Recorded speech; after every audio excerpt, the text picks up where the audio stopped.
Question number 1 है, सिंधु सभ्यता का सबसे बड़ा नगर कौन सा था? आपके ऑप्शन है ए मोहनजोदड़ो, बी हड़प्पा, सी धौलावीरा और डी कालीबंगा।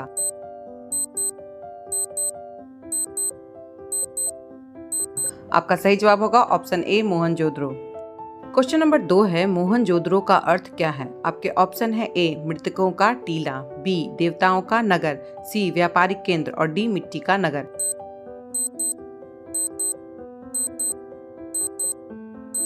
आपका सही जवाब होगा ऑप्शन ए मृतकों का टीला। क्वेश्चन नंबर 3 है, सिंधु सभ्यता का बंदरगाह नगर कौन सा था? आपके ऑप्शन है ए लोथल, बी बनावली, सी राखीगढ़ी और डी सुरकोटरा।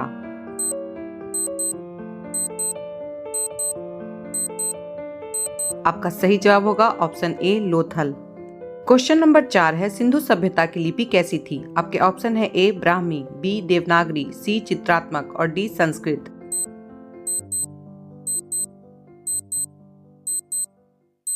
आपका सही जवाब होगा ऑप्शन सी चित्रात्मक। क्वेश्चन नंबर 5 है, सिंधु सभ्यता के लोग मुख्य रूप से किस धातु का प्रयोग करते थे? आपके ऑप्शन है ए लोहा, बी तांबा, सी कांसा और डी चांदी।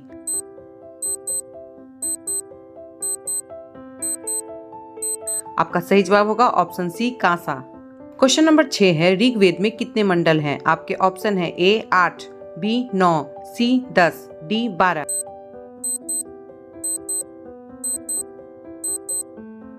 आपका सही जवाब होगा ऑप्शन सी 10। क्वेश्चन नंबर 7 है, ऋग्वेद के देवताओं में सबसे प्रमुख देव कौन थे? आपके ऑप्शन है ए वरुण, बी अग्नि, सी इंद्र और डी सोम।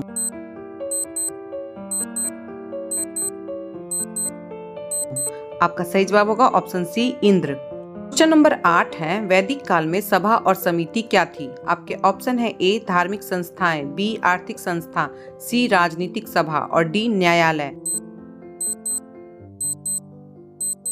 आपका सही जवाब होगा ऑप्शन सी राजनीतिक सभा। क्वेश्चन नंबर 9 है, यज्ञों का वर्णन किस वेद में अधिक है? आपके ऑप्शन है A Rigveda, B Samaveda, C Yajurveda और डी अथर्ववेद।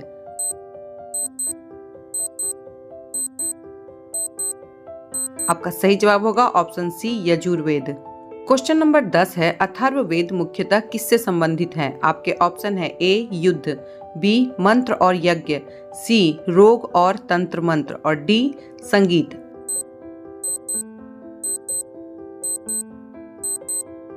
आपका सही जवाब होगा ऑप्शन सी रोग और तंत्र मंत्र। क्वेश्चन नंबर 11 है, जैन धर्म के प्रवर्तक कौन माने जाते हैं? आपके ऑप्शन है ए ऋषभदेव, बी महावीर, सी पार्श्वनाथ और डी नेमिनाथ।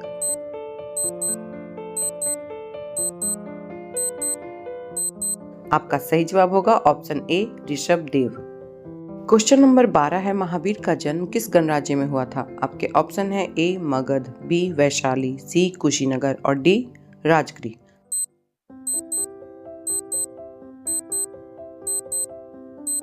आपका सही जवाब होगा option B Vaishali. Question number 13 है, बौद्ध धर्म का अष्टांगिक मार्ग किससे संबंधित है? आपके ऑप्शन है ए तपस्या, बी यज्ञ, सी मध्यम मार्ग और डी संन्यास।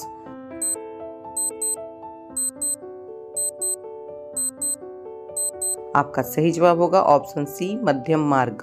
क्वेश्चन नंबर 14 है, बुद्ध ने प्रथम उपदेश कहाँ दिया? आपके ऑप्शन है A Bodh Gaya, B Kushinagar, C Sarnath और डी वैशाली।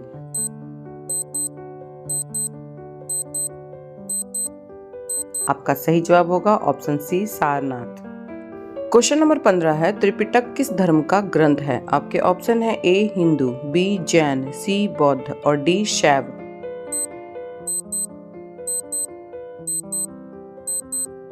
आपका सही जवाब होगा ऑप्शन सी बौद्ध। क्वेश्चन नंबर 16 है, मगध की पहली राजधानी कौन थी? आपके ऑप्शन है A Pataliputra, B Rajgriha, C Vaishali और डी उज्जैन।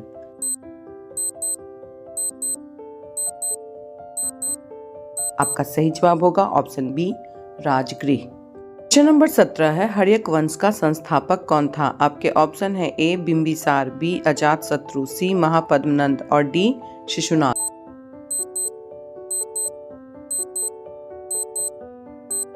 आपका सही जवाब होगा ऑप्शन ए बिंबिसार। क्वेश्चन नंबर 18 है, नंद वंश का संस्थापक कौन था? आपके ऑप्शन है A Kalashoka, B Mahapadmananda, C Chandragupta और डी धनानंद।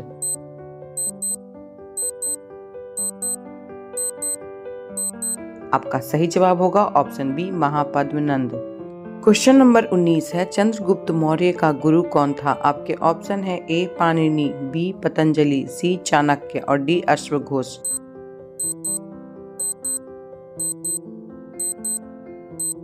आपका सही जवाब होगा option C Chanakya. Question number 20 है, मौर्य साम्राज्य का सबसे महान शासक कौन था? आपके ऑप्शन है A Chandragupta, B Bindusara, C Ashoka और डी दशरथ।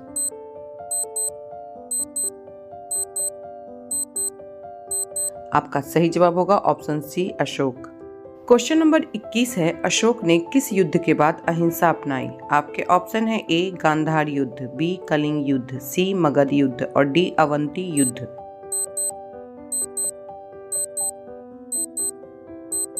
आपका सही जवाब होगा ऑप्शन बी कलिंग युद्ध। क्वेश्चन नंबर 22 है, अशोक के शिलालेख किस लिपि में है? आपके ऑप्शन है A Devanagari, B Brahmi, C Kharosthi और डी गुप्त।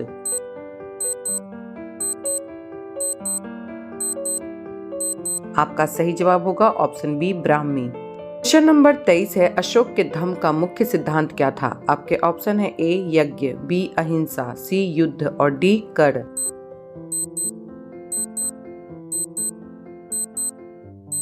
आपका सही जवाब होगा ऑप्शन बी अहिंसा। क्वेश्चन नंबर 24 है, गुप्त काल को किस नाम से जाना जाता है? आपके ऑप्शन है ए भारत का अंधकार युग, बी भारत का स्वर्ण युग, सी मध्यकाल और डी आधुनिक काल।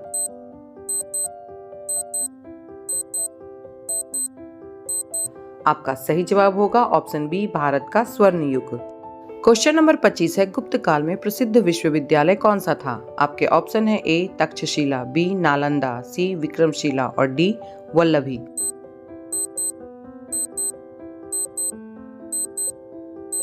आपका सही जवाब होगा option B Nalanda. Question number 26 है, समुद्रगुप्त को किस रूप में जाना जाता है? आपके ऑप्शन है ए महान प्रशासक, बी कविराज, सी धर्म प्रचारक और डी न्यायप्रिय।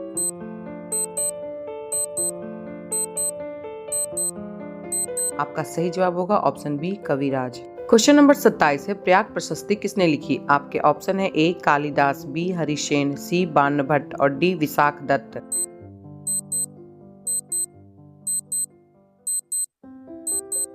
आपका सही जवाब होगा option B Harisena. Question number 28 है, गुप्त काल में सोने के सिक्के क्या कहलाते थे? आपके ऑप्शन है ए रुपया, बी दिनार, सी पर्ण और डी निस्क।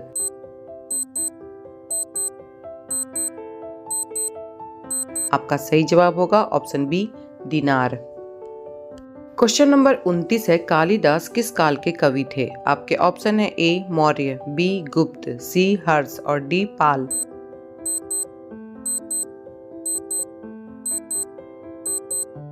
आपका सही जवाब होगा ऑप्शन बी गुप्त। क्वेश्चन नंबर 30 है, मेघदूत के रचयिता कौन है? आपके ऑप्शन है ए भास, बी अश्वघोष, सी कालिदास और डी बाणभट्ट।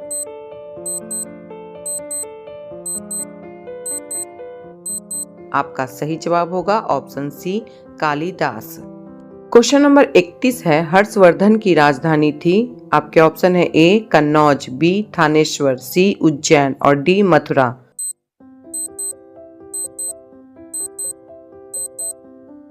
आपका सही जवाब होगा option A Kannauj. Question number 32 है, ह्वेनसांग किस देश से आया था? आपके ऑप्शन है ए जापान, बी तिब्बत, सी चीन और डी कोरिया।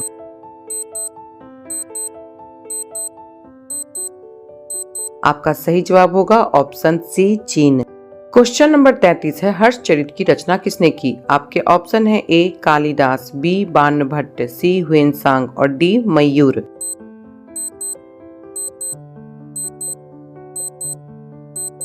आपका सही जवाब होगा ऑप्शन बी बाणभट्ट।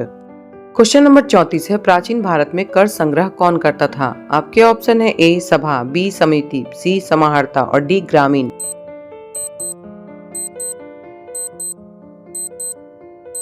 आपका सही जवाब होगा ऑप्शन सी समाहर्ता। क्वेश्चन नंबर 35 है, सिंधु सभ्यता का प्रमुख व्यवसाय क्या था? आपके ऑप्शन है ए शिकार, बी पशुपालन, सी कृषि और व्यापार और डी युद्ध।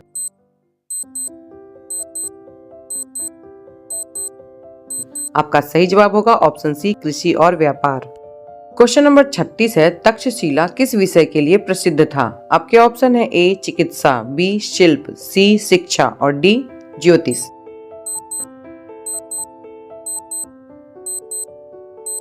आपका सही जवाब होगा ऑप्शन सी शिक्षा।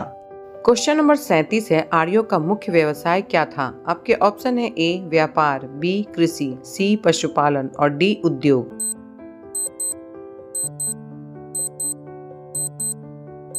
आपका सही जवाब होगा ऑप्शन सी पशुपालन। क्वेश्चन नंबर 38 है, वर्ण व्यवस्था का सबसे पहला उल्लेख किस ग्रंथ में है? आपके ऑप्शन है A Upanishad, B Atharvaveda, C Rigveda और डी ब्राह्मण।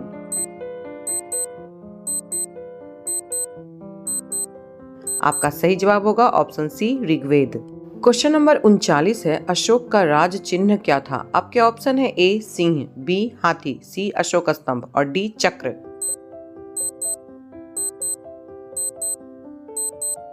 आपका सही जवाब होगा ऑप्शन ए सिंह।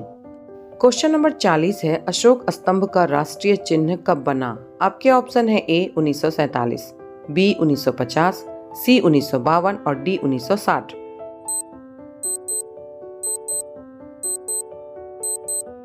आपका सही जवाब होगा ऑप्शन बी 1950।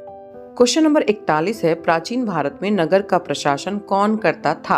आपके ऑप्शन है ए ग्रामणी, बी नगराध्यक्ष, सी महाजन और डी सभापति।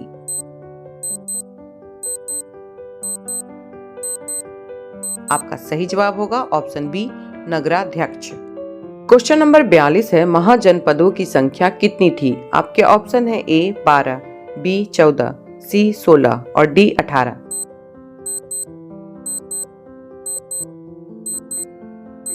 आपका सही जवाब होगा ऑप्शन सी 16। क्वेश्चन नंबर 43 है, पाटलिपुत्र नगर की स्थापना किसने की? आपके ऑप्शन है A Chandragupta, B Ajatashatru, C Udayana और डी अशोक।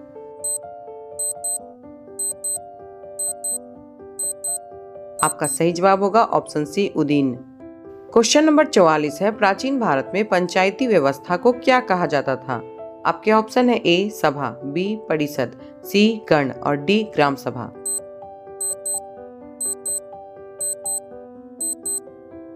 आपका सही जवाब होगा ऑप्शन डी ग्राम सभा।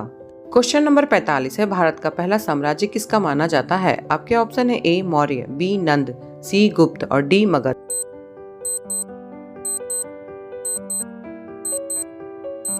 आपका सही जवाब होगा ऑप्शन ए मौर्य। क्वेश्चन नंबर 46 है, सिंधु सभ्यता में मुद्रा के रूप में क्या प्रयोग होता था? आपके ऑप्शन है ए सिक्का, बी मुहर, सी सोना और डी चांदी।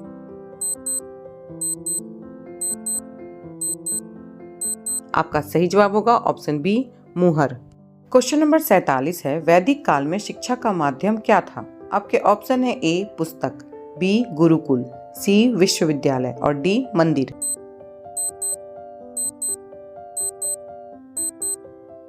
आपका सही जवाब होगा option B gurukul. Question number 48 है, बुद्ध का महापरिनिर्वाण कहाँ हुआ? आपके ऑप्शन है A Bodh Gaya, B Vaishali, C Kushinagar और डी सारनाथ।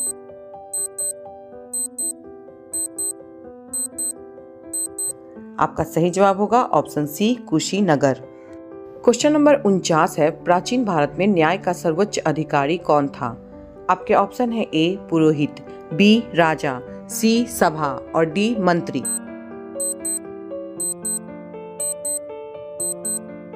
आपका सही जवाब होगा ऑप्शन बी राजा।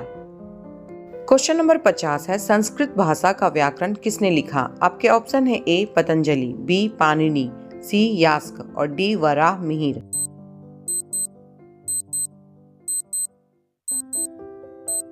आपका सही जवाब होगा ऑप्शन बी पाणिनि। ऐसे ही महत्वपूर्ण और रोचक प्रश्नों के उत्तर जानने के लिए इस वीडियो को लाइक एंड शेयर करें और यदि आप इस चैनल पर नए हैं तो इस चैनल को सब्सक्राइब करना ना भूलें।